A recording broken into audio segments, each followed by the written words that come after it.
Hey everyone, how's it going? So in the Tesla Cybertruck, and I want to go through the menu on the display. There are some functions, actually quite a few functions, that are different from the Model X, S, and obviously Y and 3. So the visualization is very good.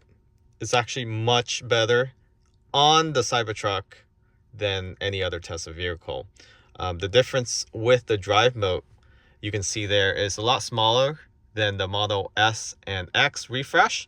So the X and S refresh all the way down here. This is just maybe 40% of that length. This is a larger display than the Model X and S, but not that much different. What I noticed is that you cannot swivel this display, and there's no electronic motor behind it. In the Cybertruck, you have the function to open up your frunk, as well as the tonneau cover. And you can do this while you're driving. I closed it on highway speed, so I assume that you can open it during highway speed too. You can also open up your charge port, just like any other Tesla. The main difference here is the tonneau cover. You can even pop open the tailgate. The front is automatic. You can open that up with, let me see, what is this here? Oh, you can also adjust your ride height straight from this display. Unlike the Model S and X, you have to go into suspension. So let me show you how the front works. So you can open it from outside or inside the vehicle. So inside the vehicle, and you can do this from the app too. So step on the brake. Actually, you have to unlock the vehicle. Let me turn off the light so I'm not blinding that business right there. So if you unlock the vehicle, hit the front, automatically open.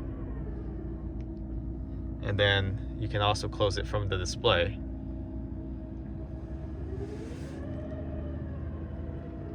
You can do that from the front or your Tesla phone app.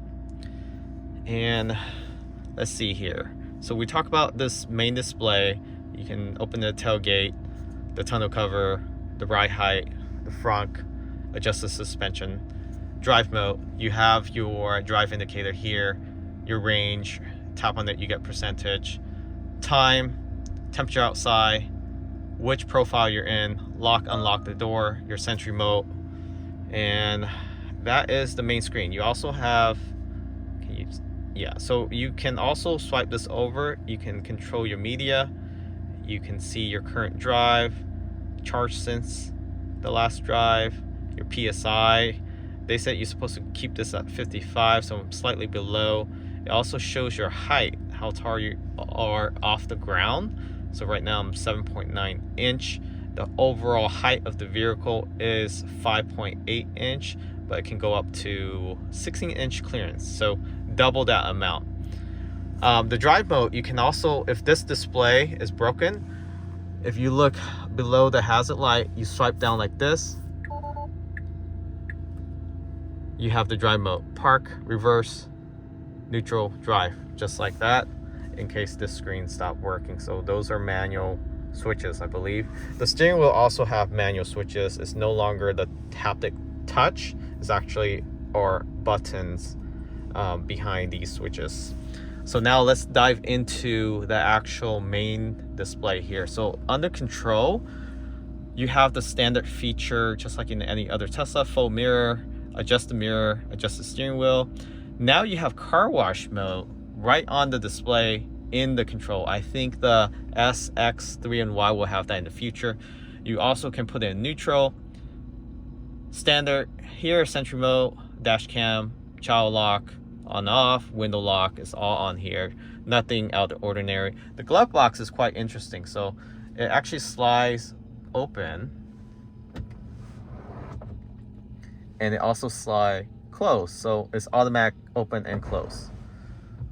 So that's new for Tesla. So that's a new feature. And you have your home link, your LTE, your alerts, Bluetooth, and then profile.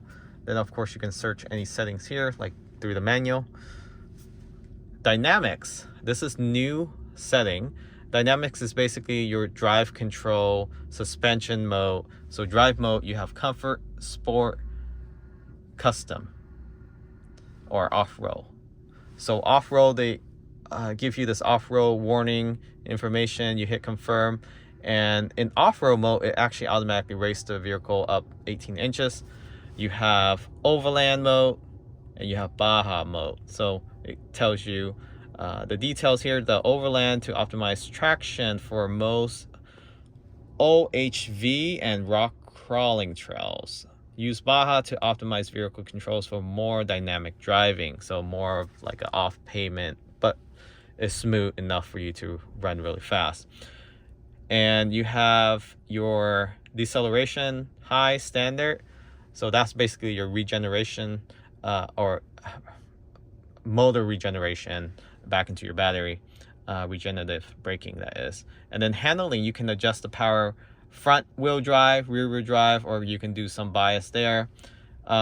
Stability assist, you have reduced, minimum. Doesn't look like you have off. You do have wet mode, which raises the height of the vehicle, pressurize the battery when driving through shallow water. So that's pretty neat. That's not available in any other Tesla. Actually, this whole setting here is not. So we'll just keep it high, standard.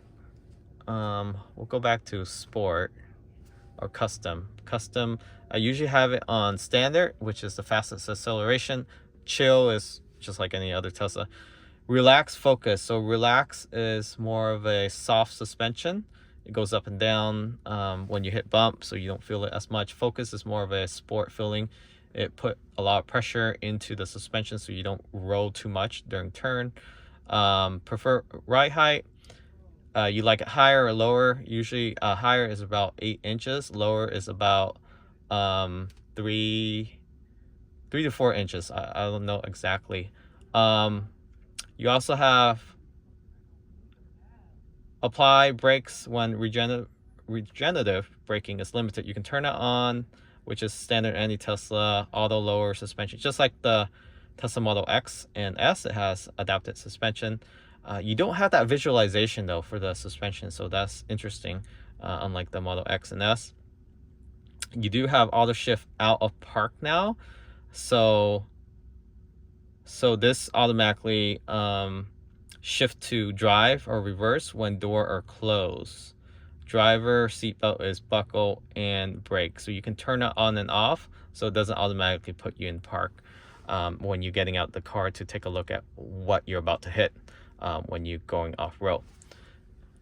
You do have towing mode, trailer brake boost, trailer brake gain. And I'm not going to go through too much details here, but you know, you have your squirrel wheel customization, adaptive regenerative braking. You can control all that from your steering wheel. Charging, nothing special here. Everything standard. Outlet mode. This is very interesting because outlet, you have two 110 outlet, one in the front and one in the rear, as well as two in the truck bed, as well as a 240 outlet to level 2 charge or power up stronger device that requires a lot of power. You have, looks like you have a power feed up front in the front as well, and a power feed on the roof. So that's for your light bar, and it looks like you can install something else here where the front area is. So we'll check that out. We'll check that in the near future, and we'll do a follow-up video. Autopilot, this does have full self-driving, so everything here is pretty much standard. They haven't implemented this yet. They said it will be in the upcoming software update. Lock feature, very standard. Nothing out the ordinary here. Lights. The difference here is like just like the Model 3 Highland. You can change the light, green, red, pink, whatever. It doesn't have the sequence or beat to the music yet, so we hope to get that in the near future in the software update. Display, let's see here. So you do have a rear display now. You can lock, just like the Model X and S. Refresh. trip, nothing out of the ordinary there. And navigation, safety, service. Yeah, everything here is pretty much the same. Upgrade, there's nothing to upgrade. This has all the bells and whistle.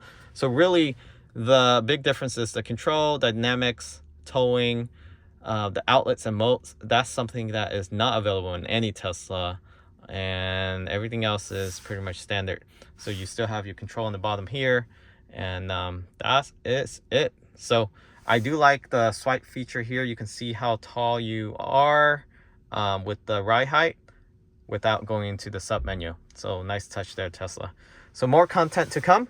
We're still exploring this vehicle.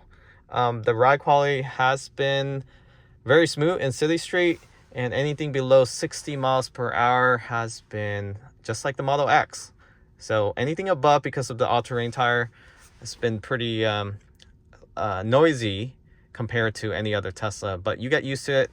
I usually have music on, so it doesn't really bother me, but some people don't listen to music or just like silence. You might want to get the standard tires or switch it out to all-weather tires. Catch you all next time. We'll do a follow-up video of the cabin noise in the near future.